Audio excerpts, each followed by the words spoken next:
Les téléspectateurs de M6 attendent avec impatience la diffusion ce mardi 12 septembre de Respire, le téléfilm qui met en lumière le thème du harcèlement scolaire. Dans le rôle principal, la jeune Charlie Loiselier, une comédienne au talent qui crève l'écran. Mais l'actrice chante-t-elle vraiment dans le téléfilm où elle campe une lycéenne passionnée de musique? Le harcèlement scolaire est un sujet que le gouvernement a souvent évoqué, promettant de mettre un terme une bonne fois pour toutes à ce fléau qui touche de nombreux élèves, souvent très jeunes.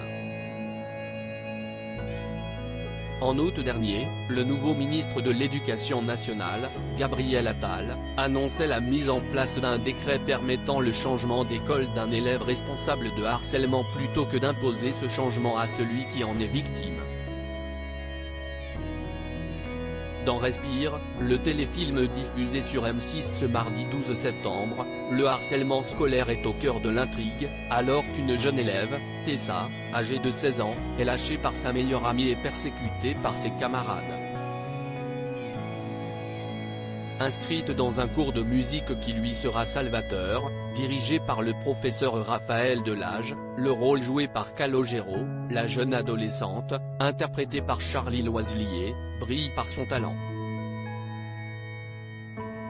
Une histoire directement inspirée de la vie de la chanteuse Tessae, qui s'est notamment confiée sur son parcours douloureux dans le livre Frôler les murs. Charlie Loiselier, une artiste aux multiples talents âgée de 22 ans, Charlie Loiselier est aussi douée pour la comédie que pour le chant. La jeune femme s'est d'ailleurs fait connaître en 2014, dans la première saison de The Voice Kids, où elle s'était hissée jusqu'en finale dans l'équipe de Louis Bertignac.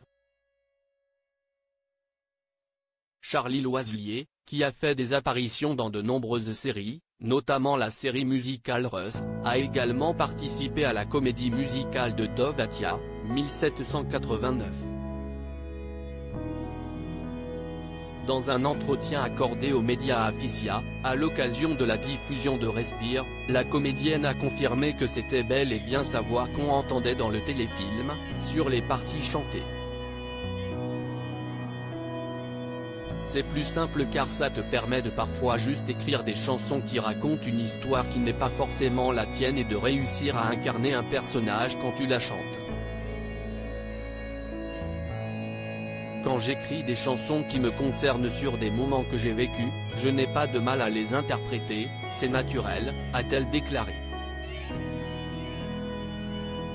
Puis d'ajouter, ça m'arrive aussi souvent d'écrire des chansons et de raconter une histoire qui ne m'est pas arrivée. Le fait d'être comédienne m'aide à incarner une émotion, une histoire, un personnage. Après la sortie d'un premier EP début 2023, Charlie Loiselier a avoué qu'elle préférait désormais se laisser le temps de se trouver musicalement.